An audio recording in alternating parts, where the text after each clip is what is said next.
ونستعينه ونستغفره ونؤمن به ونتوكل عليه ونعوذ بالله من شرور أنفسنا ومن سيئات أعمالنا من يهده الله فلا مضل له ومن يضلله فلا هادي له ونشهد أن لا إله إلا الله وحده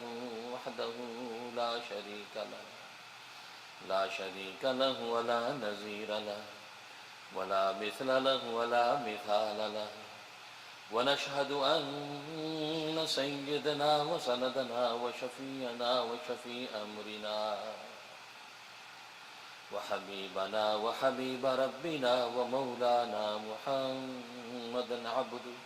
محمدا عبده ورسوله أرسله الله إلى كافة للناس بشيرا ونذيرا وداعيا إلى الله بإذنه وسراجا منيرا أما بعد فأعوذ بالله من الشيطان الرجيم بسم الله الرحمن الرحيم قد أفلح من تزكى وذكر اسم ربه فصلى بل تؤثرون الحياة الدنيا والآخرة خير وأبقى إن هذا لفي الصحف الأولى صحف إبراهيم وموسى.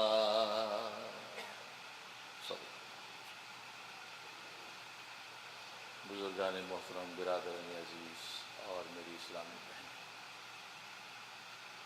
اللہ تبارک و تعالیٰ نے اس کائنات میں اپنی عظیم الشان نعمتوں میں سے 3 ایسی جلیل القدر نعمتیں انسانوں کو عطا کیے ہیں، ان کی کوئی نظیر نہیں. گویا کہ پوری کائنات کا وجود و بقا ان 3 نعمتوں پر ہے. پہلی نعمت بیت اللہ کی نعمت کہ اللہ تبارک و تعالیٰ نے انسانوں کو بیت اللہ عطا فرمایا. دوسری رسول اللہ کی نعمت کہ اللہ تبارک و تعالیٰ نے انسانوں کو رسول اللہ صلی اللہ علیہ وسلم کی ذات عالیہ عطا فرمائی. اور تیسری کتاب اللہ کی نعمت کہ اللہ تبارک و تعالیٰ نے اپنا کلام انسانوں کو عطا فرمایا. یہ 3 ایسی جلیل و قدر نعمتیں ہیں کہ ان کی ٹکر کی کوئی اور نعمت نہیں ہے، بلکہ کائنات کی ساری نعمتیں ان کے ارد گرد گھومتی ہیں. بیت اللہ کی نعمت، رسول اللہ کی نعمت اور کتاب اللہ کی نعمت. اور عجیب بات یہ ہے کہ ان تینوں نعمتوں کو اللہ تبارک و تعالی نے ایک لفظ کے اندر بند کر دیا، جس لفظ کو ہدایت کہتے ہیں. تو گویا کہ ہدایت کے لفظ میں اللہ تبارک و تعالی نے تینوں نعمتوں کو بند کر دیا کہ اگر انسان کو ہدایت کی نعمت اور دولت حاصل ہوگی تو بیت اللہ کے سامنے سر بسجود ہو کر اللہ تبارک و تعالی کے قرب کے لطف اٹھائے گا. اور رسول اللہ صلی اللہ علیہ وسلم کی ذات عالی سے وہ فیض اٹھائے گا اگر اس کے پاس ہدایت کی دولت ہوگی. رسول اللہ صلی اللہ علیہ وسلم کی صحبت میں بیٹھ کر اور صحابہ کرام نے جیسے ایمان کی آنکھ سے دیکھ کر صحابیت کا مقام پایا. بلال حبشی، حبشہ کا ایک غلام، کالے رنگ والا، موٹے ہونٹوں والا، پیلے دانتوں والا، غریب مفلس، وہ بھی رسول اللہ صلی اللہ علیہ وسلم کی صحبت سے وہاں پہنچا کہ آسمان کے اور جنت کے فرشتے اس کو سلام کرتے اور جنت اس کی منتظر نظر آتی. ہدایت ہوگی تو انسان کتاب اللہ کی اس نعمت سے فیض و علمی وہ معرف اور مطالب حاصل کرے گا. تو گویا کہ ہدایت کے اندر یہ ساری کی ساری نعمتوں کو بند کر دیا. اور ہدایت اتنی اعلیٰ چیز ہے اور اتنی مفید چیز ہے کہ اللہ تبارک و تعالی نے قرآن کریم کی پہلی صورت میں ہی بندے کو ہدایت مانگنے کا حکم دے دیا کہ تو اپنی نماز کی ہر رکعت میں مجھ سے ہدایت مانگتا رہے، اس لیے کہ تیرے پاس ہدایت رہے گی تو بیت اللہ رہے گا، ہدایت رہے گی تو رسول اللہ تیرے پاس رہیں گے، ہدایت رہے گی تو کتاب اللہ کی رونق تجھے ملے گی. اگر ہدایت تیرے پاس نہیں ہوگی، تیرے پاس ضلالت اور گمراہی ہوگی تو بیت اللہ سے بھی محروم رہے گا۔ بیت اللہ تیرے پاس ہوگا، اس کے باوجود اس بیت اللہ کے اندر سوائے کہ اللہ کو سجدہ کرے تو اللہ کے غیر کو سجدہ کرتا نظر آئے گا۔ 360 بتوں کو تو اسی بیت اللہ کے اندر سجائے گا۔ بیت اللہ کا ہوگا اور وہاں بتوں کو تو سجدہ کرتا ہوگا، بتوں کے نام پر تو بھینٹیں چڑھاتا ہوگا۔ چنانچہ مشرکین مکہ اسی بیت اللہ کے اندر جو اللہ کا بیت ہے، اللہ کا گھر ہے، اللہ کے گھر میں اللہ کے غیر کو انہوں نے سجا رکھا تھا۔ چنانچہ انہوں نے 360 بت سجا رکھے تھے۔ کوئی ان کی تجارت کا بت ہے، کوئی نکاح شادی کا بت ہے، کوئی اولاد کا بت ہے، گویا کہ بتوں کو سجدہ کرتا نظر آئے گا۔ اگر تیرے پاس ہدایت نہیں ہے تو بیت اللہ بھی تیرے لیے نافع نہیں ہوگا، بلکہ بیت اللہ تیرے لیے شرک کی آماجگاہ بن جائے گا۔ اگر تیرے پاس ضلالت ہے، ہدایت نہیں ہے، تو رسول اللہ صلی اللہ علیہ وسلم کی ذات عالی تیرے پاس موجود ہوگی، لیکن طائف کے اندر ان پر پتھر مارتا نظر آئے گا، تو مکہ کی گلیوں کے اندر ان کو ساحر اور مجنون کہتا نظر آئے گا، تو اس کے اوپر گندگی اور اوجڑیاں ان کی گردن پر رکھتا نظر آئے گا، تو اس کو کیا کیا دیوانہ اور مجنون کہہ کے رسول اللہ کی توہین کرتا نظر آئے گا۔ اگر تیرے پاس ہدایت نہیں ہوگی، اگر تیرے پاس ضلالت ہے، ہدایت نہیں ہے، تو کتاب اللہ کی دولت تیرے پر نازل ہوگی تو اس کے نزول کو آنکھوں سے دیکھتا ہوگا، پھر بھی تو کہے گا کہ یہ تو جادو، یہ تو سحر ہے، یہ تو سحر ہے، یہ تو رسول اللہ اپنے سینے سے بنا کر لا کے ہمیں پیش کر رہے ہیں۔ اللہ براہ راست اس سے کلام کرے گا، لیکن اللہ تبارک و تعالیٰ کے براہ راست کلام سے بھی تجھے کوئی نفع نہیں ہوگا، اس لیے کہ تیرے پاس ہدایت کی دولت نہیں۔ ویسے تاریخ اس کی گواہ ہے کہ جب جن انسانوں کے پاس ضلالت تھی، ہدایت نہیں تھی، تو یہ عظیم الشان نعمتوں سے وہ فیض نہ اٹھا سکے۔ کوئی ابو جہل بن گیا، کوئی عتبہ بن گیا، کوئی شیبہ بن گیا، کوئی ابو لہب بن گیا، لیکن کوئی صدیق اکبر نہ بن سکا، عمر فاروق نہ بن سکا۔ ہاں ہدایت آئی تو ابو بکر صدیق بن گیا، عمر فاروق بن گیا، عثمان غنی بن گیا، علی مرتضیٰ بن گیا۔ تو گویا کہ یہ صحابہ کی ایک جماعت حقہ تیار ہو گئی، اس لیے کہ ہدایت کی دولت ان کے پاس تھی۔ اس ہدایت کی دولت کی آنکھ سے جب انہوں نے رسول اللہ کو دیکھا تو فیض اٹھایا، اس ہدایت کی آنکھ سے کتاب اللہ کو دیکھا تو علوم و معارف حاصل کیے، اس ہدایت کی آنکھ سے بیت اللہ کو دیکھا تو سجدے میں گر گئے، اور سجدے میں سر نیچے کیا تو اوپر والی ذات ان کو نظر آنے لگی، اور دل کی آنکھ سے انہیں اپنے خدا کو دیکھا۔ اس لیے اللہ تبارک و تعالیٰ سورہ فاتر میں فرما رہے اہدنا الصراط المستقیم، اے بندے صراط مستقیم کی ہدایت مانگ مجھ سے۔ اور آپ دیکھتے ہیں کہ ہدایت بندے مانگتے چلے آ رہے ہیں، اور نماز کی چاروں رکعات میں مانگتے ہیں اہدنا الصراط المستقیم، اہدنا الصراط المستقیم، صراط الذین انعمت علیہم۔ کیا بات ہے کہ بندے کو ابھی تک ہدایت ملی نہیں، 1400 سال سے ہدایت مانگتا آ رہا ہے، آج 70 سال سے وہ ہدایت ہی مانگ رہا ہے، جبکہ تہجد بھی پڑھتا ہے، اشراق بھی پڑھتا ہے، اوابین بھی کھڑا ہوتا ہے، قرآن کی تلاوت بھی کرتا ہے، نماز کے رکوع اور سجدے بھی کرتا ہے، پھر بھی کہتا ہے اہدنا الصراط المستقیم، صراط مستقیم کی ہدایت عطا فرما۔ ارے ہدایت ملی ہے تو نماز میں کھڑا ہے، ہدایت ملی ہے تو خدا کے سامنے سجدہ کرتا نظر آتا ہے، ہدایت ملی ہے تو خدا کو پکارتا ہے، ہدایت ملی ہے تو قرآن سے اپنی آنکھوں کو ٹھنڈا کرتا ہے، ہدایت ملی ہے تو بیت اللہ کے جو ہے طواف کے چکر کاٹتا ہے۔ تو پھر یہ بار بار کس ہدایت کو تو مانگتا ہے؟ کیا تجھے ابھی تک ہدایت نہیں ملی؟ یہ سوال اٹھتا ہے۔ جواب اصل میں یہ ہے کہ اللہ تبارک و تعالی نے جو ہدایت کی دولت پیدا کی ہے، اس کے اتنے مراتب ہیں، اتنی منزلیں ہیں، اتنی منزلیں ہیں کہ وہ منزلیں شمار میں نہیں آتی ہیں۔ یہ بندہ جیسے جیسے ہدایت مانگتا جاتا ہے، اللہ تبارک و تعالی اس کو ایک اوپر کی منزل عطا کرتے جاتے ہیں۔ اس کے منازل و مداری اتنے زیادہ ہیں کہ شمار میں نہیں آتے، اتنی ہدایت کے درجے ہیں۔ اس لیے وہ روزانہ اور ہر لمحہ اور ہر رکعت میں اللہ سے ہدایت مانگتا ہے۔ آج ہدایت کی پہلی سیڑھی پر ہے تو جب دعا اگلی نماز میں مانگتا ہے تو ہدایت کی دوسری سیڑھی پر قدم رکھتا ہے، تیسری رکعت میں مانگتا تو ہدایت کی تیسری سیڑھی پر قدم رکھتا ہے، یہاں تک کہ اس کی سیڑھیاں نہ ختم ہونے والی ہیں۔ تبھی تو کہہ دیا بندے مرتے دم تک تو اللہ کی عبادت کرتا رہے، فاعبد ربک حتی یاتیک الیقین، کہ تو اپنے رب کی عبادت کرتا رہے، عبادت کرتا رہے یہاں تک تجھے یقین آ جائے، یعنی تجھے موت آ جائے۔ موت تک تو اپنے اللہ سے ہدایت کی منزلیں مانگتا رہے، اس لیے کہ منزلیں ہدایت کی ختم ہونے والی نہیں ہیں، تو ختم ہو جائے گا۔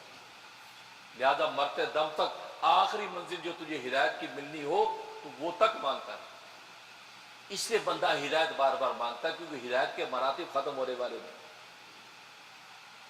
کیونکہ اسی آیت کو رسول اللہ بھی تو پڑھتے ہوں گے، اور رسول اللہ صلی اللہ علیہ وسلم بھی روز بروز ترقی کر رہے ہیں، اور ان کی ترقی کا عالم یہ کہ مقام محمود پر فائز ہو جائے. اور وہ مقام محمود کہ اس مقام محمود کو کسی دوسرے نبی کو بھی اپنے حق میں مانگنے کی اجازت نہیں، وہ رسول اللہ صلی اللہ علیہ وسلم کے لیے خاص کر دیا گیا. وہ بندہ تو بندہ، وہ نبی بھی نہیں کہہ سکتا ہے اللہ مجھے مقام محمود عطا فرما، بلکہ انبیاء بھی یہ دعا کرتے رہے کہ اللہ محمد مصطفیٰ احمد مجتبیٰ صلی اللہ علیہ وسلم کو مقام محمود پر فائز فرما. یہ وہ مقام محمود. اس سے علم و ہدایت کی منازل ختم نہیں ہوتی. خود رسول اللہ صلی اللہ علیہ وسلم کو قرآن کریم میں حکم کیا ہوا؟ قل ربی زدنی علما، اے پیغمبر تو یہ دعا کیا کر، اے میرے رب میرے علم میں اضافہ فرما. تو جس نبی کو علم الاولین والآخرین عطا کر دیے گئے، اب کس اضافے کی دعا ہے؟ ایک تو یہ کہ امت کو تعلیم ہے کہ اگر تم نے 4 کتابیں پڑھ لی تم یہ نہ سمجھنے کہ ہم علم کی ساری منزلیں طے کر لی ہیں. تمہارا نبی جس کو علم الاولین والآخرین عطا کر دیے گئے، وہ بھی ساری زندگی یہ دعا کرتا رہا کو ربی زدنی علما، ربی زدنی علما، اے میرے رب میرے علم میں اضافہ فرما. اس لیے کہ علم کی منازل ختم ہونے والی نہیں، کیونکہ علم کا منتہا تو خود اللہ تبارک و تعالیٰ کی ذات ہے. سب سے بڑا عالم خود اللہ تبارک و تعالیٰ ہے. ابھی تو حضرت موسیٰ علیہ السلام پر اطاعت ہوا کہ موسیٰ علیہ السلام نے تقریر کی، بڑی فصیح و بلیغ تقریر کی، جھنجھوڑ دیا مجمع کو. ایک شخص بعد میں کھڑا ہوا، اے موسیٰ کیا علوم و معارف بیان کیے ہیں، کیا لطائف اور رموز بیان کیے ہیں، سبحان اللہ، اتنا علم، کیا اس زمین میں آپ سے بڑا کوئی عالم ہے؟ کیا فرمایا؟ لا، مجھ سے بڑا کوئی عالم نہیں. بس اللہ نے وہی تھا کہ اے موسیٰ نہیں، تو جا فلاں جگہ فلاں ساحل کے پاس، وہاں جزیرے کے اندر، وہاں میرا ایک بندہ خضر، اس کا علم تجھ سے بھی زیادہ ہے. تم بھی فرمائی. موسیٰ علیہ السلام نے اس کے یا رب ذوالجلال، اچھا اس کا عطا پاتا دیجئے، میں اس سے علم حاصل کروں. اور کہا کہ جا کے اس سے علم حاصل کر، اس سے علم سیکھ، تم بھی کر. اور وہ پورا واقعہ قرآن کریم کے اندر موجود ہے. اس واقعے کو بیان کرنا مقصود نہیں، اشارہ کرنا مقصود ہے کہ موسیٰ علیہ السلام نے اپنے ذہن میں اور حقیقت میں جواب درست دیا. اس لیے کہ روئے زمین پر نبی سے زیادہ بڑا عالم اور کوئی نہیں ہوتا. اور آپ نے جو فرمایا انا عالم، میں سب سے بڑا عالم ہوں، صحیح فرمایا. لیکن اللہ تبارک و تعالیٰ کو علم کے حوالے سے یہ بات گوارا نہیں ہوئی. کیوں؟ اس لیے کہ موسیٰ علیہ السلام نے مخلوق کو دیکھ کر کہا کہ میں سب سے بڑا عالم ہوں. اللہ نے یہ کہا کہ پیغمبر تیری تو مجھ سے دوستی ہے، تو تو خلیل اللہ ہے، تو تو کلیم اللہ ہے، اور تو تو صبح شام حضوری کے مقام میں ہے. تیری نگاہ مجھ پہ ہونی چاہیے تھی، مخلوق پہ نہیں ہونی چاہیے تھی. تو مجھے دیکھ کر کہتا کہ اللہ عالم، اللہ سب سے بڑا عالم. تو نے مجھ سے نگاہ ہٹا کے مخلوق پہ نگاہ کی، اور یہ پست مخلوق، ناقص مخلوق کو دیکھ کے تو نے اپنے آپ کو بڑا عالم سمجھا. نہیں نہیں، تو مجھے دیکھتا. اس لیے تو پیغمبر ہے، پیغمبر تو ہر وقت اللہ کی حضوری کے مقام میں ہوتا ہے. جب تو مجھے دیکھتا تو میں تجھے بڑا عالم نظر آتا، اور تو کہتا اللہ عالم، اللہ سب سے بڑا عالم. علم کی اتنی منازل ہے، علم کی منزلیں ختم ہونے والی نہیں.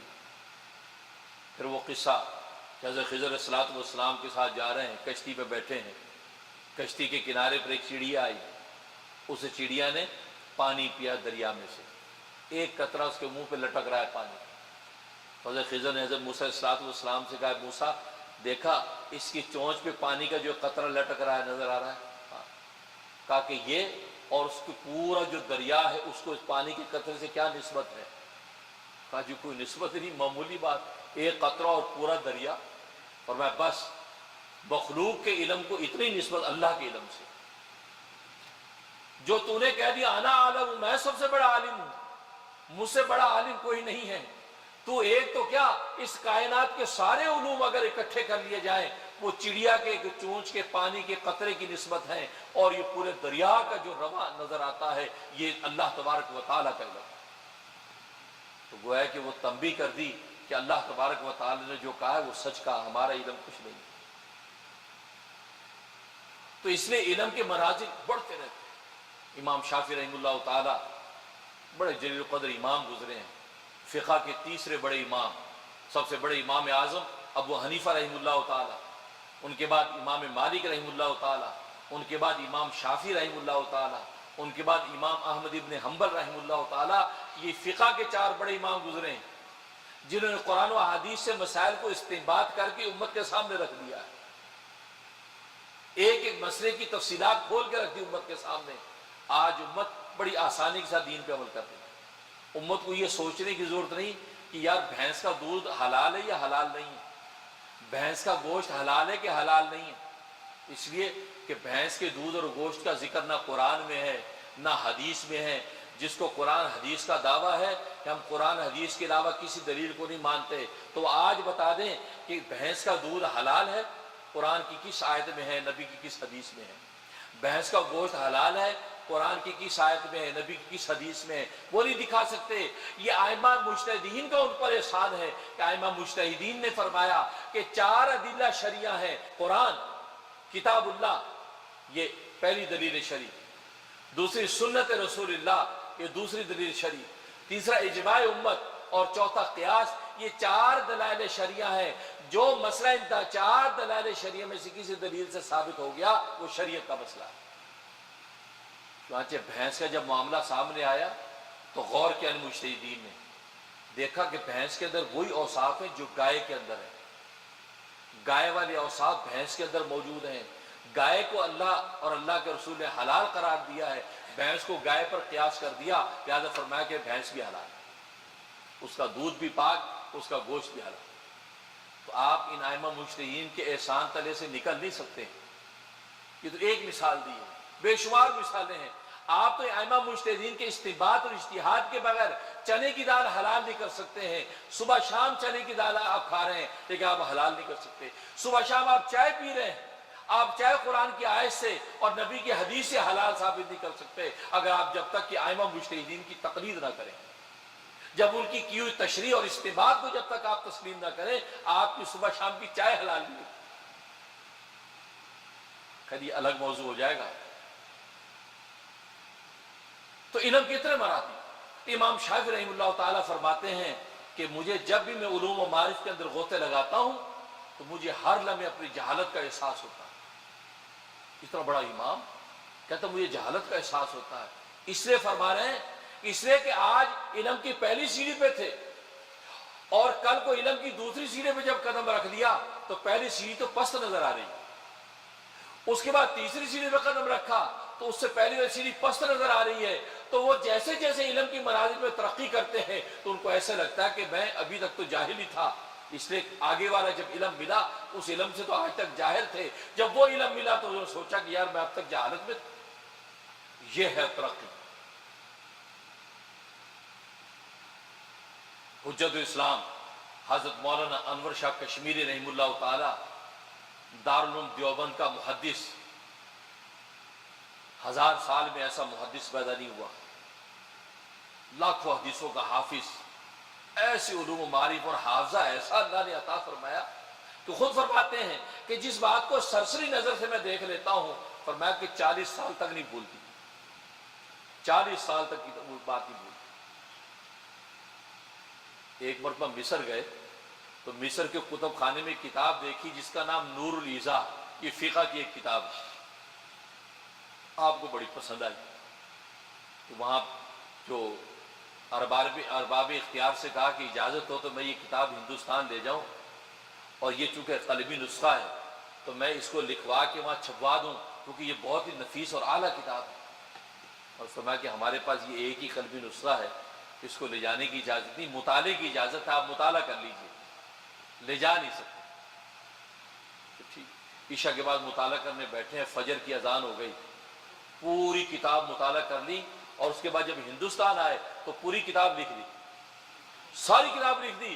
ایون ایک اس کتاب کے اندر عربیت کی ایک غلطی تھی، لکھنے والا عرب محدث اور فقیہ، اس میں عربیت کی غلطی نکالی اور پیغام بھیجا کہ یہ جو لفظ ہے یہ منصرف لکھا ہوا، یہ تو غیر منصرف ہے۔ یہ عربی انشاء کا ایک قاعدہ ہے، یہ تو غیر منصرف لکھا ہے، یہ تو غیر منصرف ہے، لہذا اس کو درست فرما لیجئے، نظر ثانی فرمائیے۔ جب انہوں نے دیکھا کہ یار یہ کیا آدمی ہے، انہوں نے پورا وفد بھیج کر وہ قلمی نسخہ بھیج دیا ہندوستان میں کہ آپ دوبارہ مطالعہ کر لیجیے، اس میں کوئی اور غلطی ہو تو اس کی نشاندہی ہو جائے تاکہ ہم اس کتاب کو چھاپ سکیں۔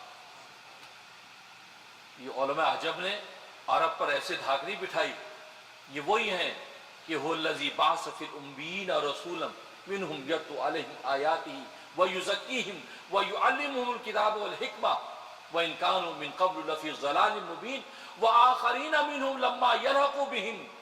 قرآن کہہ رہا ہے سورہ جمعہ میں آیت نمبر 2 اور 3 میں، کیا کہہ رہا ہے کہ نبی کہ جن کا فیض ان صحابہ کے اندر ہے، جو امی ہے، ان پڑھ ہیں، ان کا تزکیہ کیا، تعلیم کی، ان کو یہ وہ سنت اور جینے کا طریقہ سکھلایا۔ یہ پہلے بالکل ناسمجھ تھے، بالکل لا علم تھے، نابلد تھے۔ اور اس کے بعد کیا فرمایا؟ وَآخَرِينَ مِنْهُمْ لَمَّا يَلْحَقُوا بِهِمْ، ان صحابہ کے بعد ایسے لوگ آنے والے ہیں ان کے اندر بھی رسول اللہ کے علوم کا فیض پہنچے گا۔ ان آخرین سے مراد یہ عجمی لوگ ہیں، عجم کے اندر فیض پھیلا، عجم کے اندر، اور عجم میں پھر ایسا فیض پھیلا، اللہ اکبر۔ تو سیاہ ستہ بخاری شریف سمیت سیاہ ستہ حدیث کی 6 کتابیں، امام بخاری کی صحیح بخاری، امام مسلم کی صحیح مسلم، امام ترمذی کی سنن ترمذی، امام ابو داود کی سنن ابو داود، امام نسائی کی سنن نسائی، ابن ماجہ کی امام ابن ماجہ کی سنن ابن ماجہ، سیاہ ستہ 6 حدیث کی کتابیں ہیں، ان میں سے ایک بھی عالم عربی نہیں ہے، سب کے سب عجمی۔ آخرین منہم لما یلحقوا بہم، یہ بعد میں ان عربوں کے بعد آنے والے جو عجمی ہیں ان کے اندر ایسا فیض پھیلے گا کہ جو ابھی صحابہ کو ملے نہیں ہیں۔ وہ کون ہے؟ وہ یہ امام بخاری ہے، مسلم ہے، ترمذی ہے، ابو داؤد ہے۔ یہ دیکھو سیاہ ستہ کی 6 کی 6 کتابیں سب عجمی، ایک عربی نہیں۔ اور آج عربی بھی آپ سے جھگڑتا ہے، اجی بخاری کی حدیث دکھاؤ، اجی نسائی کی حدیث دکھاؤ، اور کہ تمہارا دین انڈیا کا دین ہے، تمہارا دین پاکستان کا دین ہے، اجی چھوڑیے عجمی دین ہے۔ اللہ اکبر، عجمیوں کے دین کے بغیر تو تم نکل ہی نہیں سکتے۔ سیاہ ستہ 6 کتابیں سارے عجمیوں کی، ایک عربی نہیں۔ اور پھر قرآن کریم تو آپ جانتے ہیں کہ تو ہے عربی اللسان، عربی میں نازل ہوا، اور قرآن کریم کی اللہ تبارک و تعالی نے 7 قراتیں 10 روایتیں ہیں، 7 قراتوں میں قرآن کریم اترا اور 10 روایتوں میں اترا، اور ان 7 قراتوں اور 10 روایتوں میں آج پوری دنیا میں قرآن کریم جس قاری کی قرات اور جس قاری کی روایت پر پڑھا جا رہا ہے وہ دونوں کے دونوں قاری کون ہیں؟ عجمی قاری۔ حالانکہ اس میں مدنی قاری بھی ہیں، مکی قاری بھی ہیں، عرب قاری بھی ہیں۔ اللہ تبارک و تعالی نے آخرین منہم لما یلحقوا بہم، اللہ نے یہ مقام عطا فرمایا عجمیوں کو کہ قرآن کریم کی تلاوت آج امام کعبہ بھی کعبہ کے اندر قرآن کریم تلاوت کر رہا ہے تو اس عجمی قاری کی قرات پر کر رہا ہے۔ حکومت سعودیہ قرآن کریم اگر چھاپ رہا ہے اس کے آخر میں لکھ رہا ہے وَكُتِبَ هَذَا الْمُصْحَفُ، یہ جو مصحف ہے یہ چھاپا گیا ہے قاری عاصم کوفی کی قرات پر اور قاری ابو حفص کوفی کی روایت پر۔ وہ اقرار کر رہا ہے اس بات کا یہ دونوں عجمی قاری ہیں، یہ قرآن کریم چھاپ رہے ہیں عجمی قاری کی قرات اور روایت پر۔ آج آپ قرآن گھر میں اٹھا کے دیکھ لیجئے، جو عربی میں چھپا ہوا پیچھے دیکھ لیجئے، دونوں قاری عجمی قاری۔ اللہ تبارک و تعالی نے یہ مقام عطا فرمایا عجمیوں کو، کیوں؟ وآخرین منہم لما یلحقوا بہم۔ اس کے بعد فقہ، قرآن میں عجمی قاری نمبر 1، حدیث سیاہ ستہ کے سارے مصنف عجمی۔ اس کے بعد فقہ کا نمبر آیا، فقہ میں 4 بڑے امام گزرے ہیں، امام اعظم ابو حنیفہ، امام مالک، امام شافعی، احمد ابن حنبل، 4 بڑے امام۔ اور 4 فقہ کے اماموں میں سے امام اعظم اللہ نے کس کو بنایا؟ امام اعظم ابو حنیفہ کو بنایا، وہ عجمی ہیں، اور باقی 3 عربی ہیں، لیکن ان میں اعظم کس کو بنایا؟ امام اعظم کو بنایا کہ جو براہ راست صحابہ کے شاگرد۔ اور امام اعظم لوگ یہ سمجھتے ہیں، میں اور آپ عقیدت میں کہتے ہیں نہیں، یہ خطاب اور لقب رسول اللہ زندگی میں دے کر گئے ہیں، یہ آپ یاد رکھیں بات۔ آج ہمیں یہ بات پتہ نہیں ہوتی، ہم کہتے ہیں جی شاید ہم اپنے امام کی امام اعظم شوق میں کہتے ہیں، نہیں بھائی، اور رسول اللہ اس کا اشارہ کر کے گئے ہیں کیونکہ جب یہ آیت اتری وآخرین منہم لما یلحقوا بہم کہ ان صحابہ کے بعد ایسے لوگ آنے والے ہیں جو ابھی صحابہ کو ملے نہیں ہیں، ان میں بھی رسول اللہ کے علوم و معارف کا فیض پہنچے گا۔ تو کسی شخص نے پوچھا یا رسول اللہ وہ کون لوگ ہوں گے، کیونکہ ابھی تو ہم نہیں جانتے وہ کون لوگ ہوں گے۔ تو سلمان فارسی رضی اللہ تعالیٰ پاس بیٹھے ہیں، آپ نے ان کے کندھے پہ ہاتھ رکھا، یہ سلمان کی اولاد میں سے ایک شخص ایسا پیدا ہوگا کہ علم آسمان ثریا پر بلند ہو جائے گا، لیکن وہ آ کر آسمان کی بلندی سے اتار کر زمین پر پھیلا دے گا۔ اور علامہ سیوطی رحمہ اللہ تعالیٰ جو شافعی المذہب ہیں، امام شافعی کے مقلد ہیں، اتنا بڑا امام سیوطی، وہ فرماتے کہ پوری امت کا اجماع ہے کہ سلمان فارسی کی اولاد میں وہ کون شخص ہے، فرمایا وہ امام ابو حنیفہ ہے، نعمان ابن ثابت امام ابو حنیفہ ہے، کہ جس کے بارے میں نبی نے کہا کہ آسمان ثریا سے علم کو اتار کر زمین پر پھیلا دے گا، وہ ان کی اولاد میں سے بھی۔ اور دوسرے مقام پہ فرمایا کہ پوچھا جی کون لوگ ہیں، آپ نے سلمان فارسی کے کندھے پہ ہاتھ رکھ کے کہا ان اعظم الناس، لوگوں میں اعظم ہوگا وہ شخص کہ جو آسمان کی بلندیوں سے علم کو اتار کر زمین پر پھیلا دے۔ اعظم کا لفظ رسول اللہ نے امام ابو حنیفہ کے لیے استعمال فرمایا، اعظم ہوگا وہ شخص، اور وہ اعظم اس لیے پھر ان کو امام اعظم کہنے لگے کہ رسول اللہ اپنی زندگی میں اعظم کا لقب ان کے لیے کہہ کے گئے۔ اور علامہ سیوطی رحمۃ اللہ نے اجماع نقل کیا پوری امت کا۔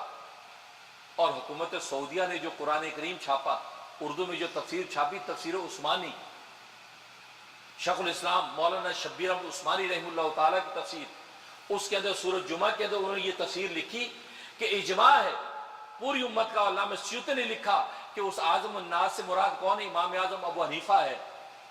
اور وہ قرآن کریم کی تفسیر چھاپنے سے پہلے عرب کے 500 علماء نے اس کا مطالعہ کیا، اس کی تحقیق و تفتیش ہر روایت کی کر کے اب انہوں نے اپروول دیا کہ ہاں یہ چھاپ سکتے ہیں۔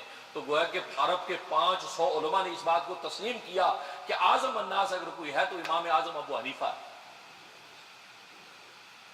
تو دیکھو فقہ کے اندر بھی نمبر 1 کون، امام اعظم ابو حنیفہ۔ تو دیکھیے حقیقت یہ ہے کہ اللہ تبارک و تعالیٰ نے رسول اللہ صلی اللہ علیہ وسلم علوم و معارف پورے عالم کے اندر پھیلا دیا، اور عربوں کے اندر، عجموں کے اندر یہ فیض کیسے پھیلا۔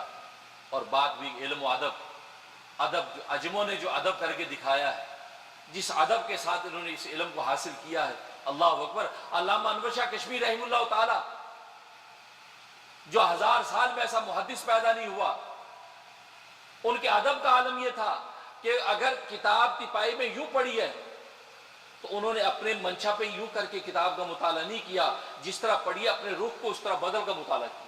فرمایا کہ میں اس کو یوں سیدھا کرنا کتاب کی بے ادبی سمجھتا تھا، لہذا تپائی پر جس رخ پر کتاب پڑھی ہے میں اپنے رخ کو بدلتا تھا، کتاب کو نہیں بدلتا تھا۔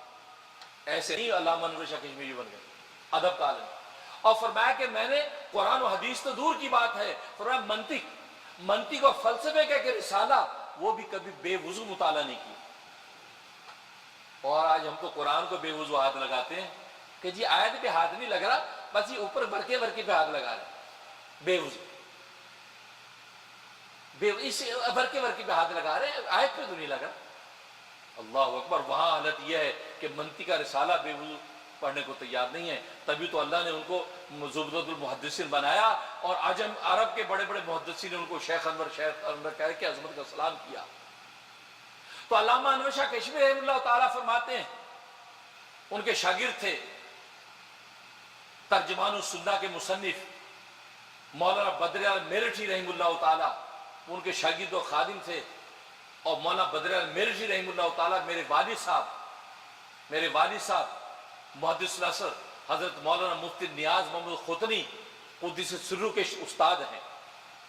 تو والد صاحب کو مولانا بدر اعظم میرٹھی نے یہ بات سنائی کہ علامہ انور شاہ کشمیری رحمہ اللہ تعالیٰ روزانہ بخاری شریف کے 500 صفحے مطالعہ کرتے تھے، 500 صفحے روز مطالعہ کرتے، اور کیسے اکڑو بیٹھتے تھے، گھٹنے اٹھا کے اکڑو بیٹھتے تھے۔ پر میں رات میں ان کو یہ قہوہ بنا گرین ٹی بنا کے دیتا رہتا، وہ پیتے رہتے اور مطالعہ کرتے رہتے، 500 صفحے روزانہ مطالعہ کرتے، اور فرماتے کہ بدر اعظم جس دن مطالعہ نہ کروں تو اگلے دن طلبہ میں جا کے سبق نہیں پڑھایا جاتا، جس کا علم حفظ ہو اس کا یاد ہے۔ اور آج ہم تو بغیر مطالعے علم جھاڑ رہے ہیں، آج آپ ٹی وی میں وی سی آر میں دیکھ رہے ہیں بڑے بڑے اینکر بڑے بڑے علامہ بن کے بغیر مطالعے کے علم جھاڑ رہے ہیں، اور وہاں اتنا بڑا محدث کہہ رہا ہے کہ ایک دن مطالعہ نہ کرو تو سبق نہیں پڑھایا جاتا۔ کیا مطلب؟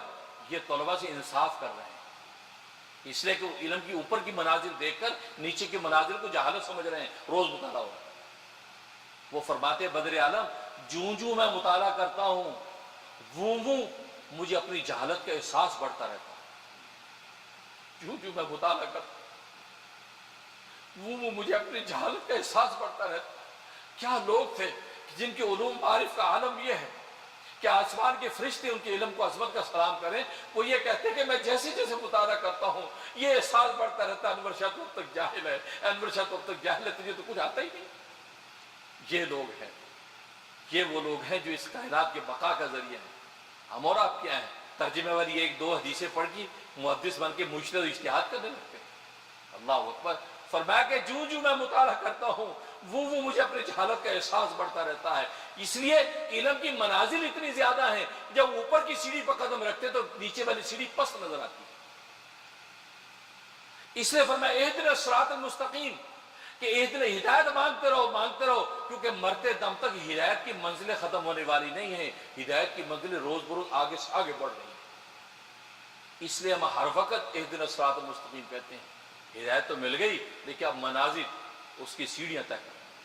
اللہ سے دعا ہے کہ اللہ تبارک و تعالیٰ واقعی ہمیں ہدایت کی منازل اور اپنے قرب کی شان عطا فرما دے۔ اللہ سے دعا ہے کہ اللہ تبارک و تعالیٰ عمل کرنے کی توفیق عطا فرمائے۔ وآخر دعوانا ان الحمد للہ رب العالمین۔